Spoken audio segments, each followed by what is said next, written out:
મીનાવાડા ગામ જે ખેડા જિલ્લામાં આવેલું ધાર્મિક સ્થળ છે. દર વર્ષે હજારો યાત્રાળુઓ અને પ્રવાસીઓ આ વ્રતના દિવસોમાં મુલાકાત લેતા હોય છે. મીનાવાડામાં દશા માતાનું મંદિર બે મંદિરથી જાણીતું છે. જે મંદિર તમે જોઈ રહ્યા છો તે ઉપરવાસમાં આવેલું નવું મંદિર છે અને નીચેની બાજુ તમે જુઓ છો જે છે જૂનું મંદિર. મીનાવાડા દર્શન કરવા માટે આવો છો તો બંને મંદિરના દર્શન તમે કરી શકો છો. દર વર્ષે દિવાસોના દિવસથી અષાઢ મહિનામાં અમાસના દિવસથી વ્રતના દિવસો ચાલુ થઈ જાય છે. વ્રતના દિવસોમાં 10 દિવસ માટે ખૂબ જ મોટો મેળાનું આયોજન થાય છે. આ મેળાની અંદર હજારો ભાવિ ભક્તો માના દર્શને આવતા હોય છે. તો મિત્રો, અત્યારે મીનાવાડાની બજાર લાગી ગઈ છે. તમે જોઈ શકો છો ઘણા બધા અવનવા સ્ટોલ પણ અહીંયા તમને જોવા મળવાના છે. અને મિત્રો, તમે 10 દિવસ માટે અહીંયા વ્રતના દિવસોની અંદર આવો છો તો અહીંયા તમને વધારે માત્રામાં ભીડ તમને જોવા મળશે. પાર્કિંગની વાત કરીએ તો 2 થી 3 કિલોમીટર તમારે દૂર પાર્કિંગ કરવું પડે છે અને મંદિરે પહોંચવા માટે અડધો કલાકથી કલાકનો સમય પણ ચાલતા ચાલતા તમને લાગી શકે છે. ત્યારબાદ તમે દર્શન કરી શકો છો.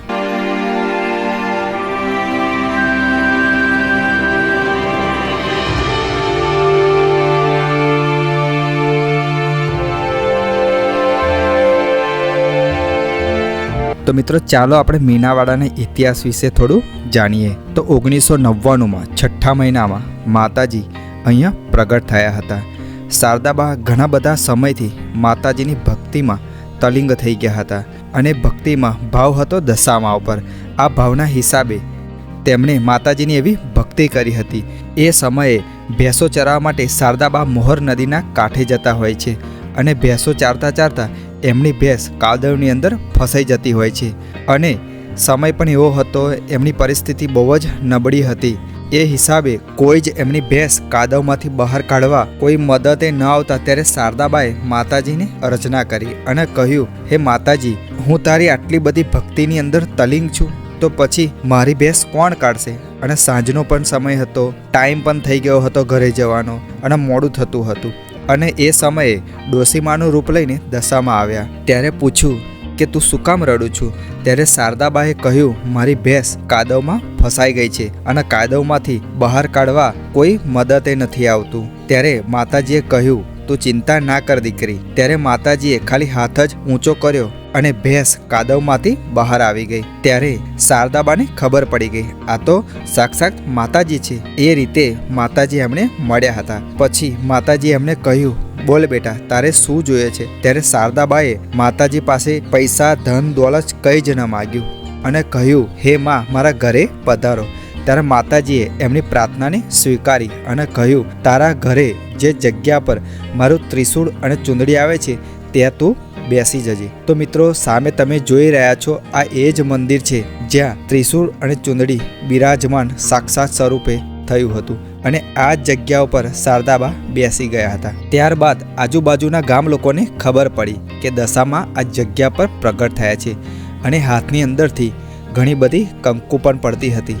એટલે અહીં ઘણા બધા લોકો દર્શન કરવા માટે ઉમટી પડ્યા હતા અને આજે પણ ગુજરાત અને અન્ય રાજ્યના ઘણા બધા ભાવિ ભક્તો દર્શન કરવા માટે માના આવતા હોય છે. અને મિત્રો, માતાજીએ ઘણા બધા પરચા પણ અહીંયા પૂર્યા છે. મિત્રો, આ મંદિરે તમે કઈ રીતે પહોંચી શકો છો એના લોકેશનની વાત કરીએ તો ખેડા જિલ્લાના મહુધા તાલુકાનું એક નાનકડું ગામ મીનાવાડા.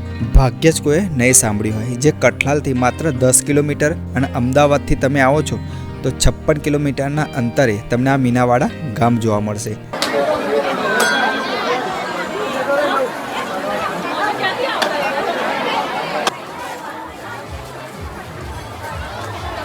મંદિરના અંદર જ તમને 40 રૂપિયાની અંદર તમને અનલિમિટેડ જમવાનું મળી જવાનું છે. અહીંયા તમને શ્રીફળ વધેરવા માટે જગ્યા મળી જવાની છે તો તમારું અહીંયા શ્રીફળ વધેરી શકો છો. મિત્રો, તમે ઉપરના વાસમાંથી જેવા દર્શન કરીને નીચે ઉતરો છો ત્યાં તમને શારદાબાના પિતાજીની સમાધિના પણ દર્શન થવાના છે તો ત્યાં આગળ તમે દર્શન કરી શકો છો. આ બાજુ તમને ભેંસોને ઘાસચારો ખવડાવવાની પરંપરા અહીંયા ચાલતી હોય છે તો તમને એ પણ બતાવવાનો છું. તો મિત્રો, શારદાબાની ભેંસ હતી, પહેલાંના સમયની પરંપરા હતી ચારો ખવડાવવાની અને અત્યારે પણ આ પરંપરા ચાલુ જ છે. જે શારદાબાની ભેંસ કાદવની અંદર ફસાઈ ગઈ હતી તે અત્યારે ભેંસ તમને જોવા નહીં મળે, પણ તમને ઘણી બધી ભેંસો તમને બીજી પરંપરા મુજબ જોવા મળશે.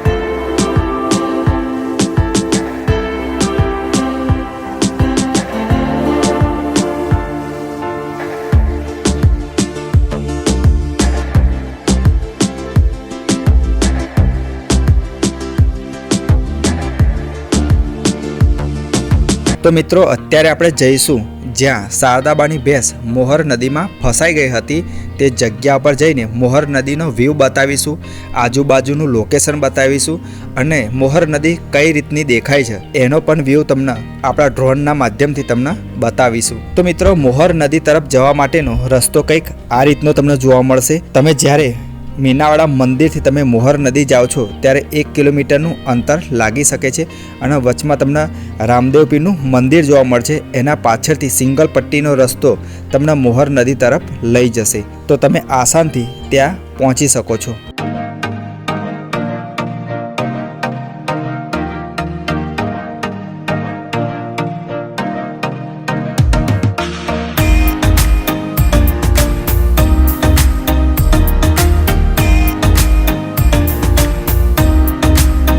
આ જ છે મોહર નદી અને એની આજુબાજુ લોકેશન કંઈક આ રીતનું તમને જોવા મળશે। તો મિત્રો આ એ જ નદી છે જ્યાં શારદાબાની ભેંસ પાણીની અંદર ફસાઈ ગઈ હતી। અત્યારના સમયમાં કંઈક આ રીતનું તમને જોવા મળશે।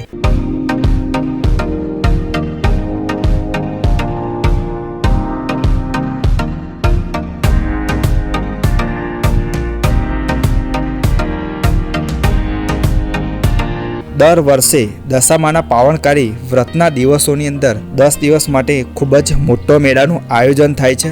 લાખોની સંખ્યામાં ભાવિ ભક્તો આ પવિત્ર દિવસોમાં દર્શન કરવા માટે માના આવતા હોય છે। તો મિત્રો આજના વિડીયોમાં બસ આટલું જ। જો તમને મીનાવાડા મંદિર અને મોહર નદીની વિડીયો તમને જરૂર ગમ્યો હશે તો મિત્રો વિડીયો ગમ્યો હોય તો વિડીયોને લાઈક કરજો, શેર કરજો અને મીનાવાડા આવનારા તમામ ભક્તો સુધી આ આપણા વિડીયોને મોકલી આપજો અને કમેન્ટમાં જય દશામાં લખવાનું ભૂલતા નહીં।